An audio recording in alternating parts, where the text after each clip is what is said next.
Magandang umaga mga mare.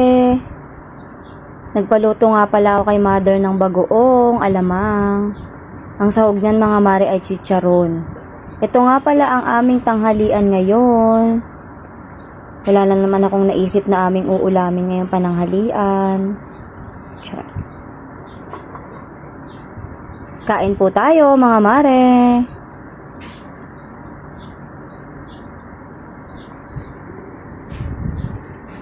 Bagoong with kalamansi, itlog, at okra.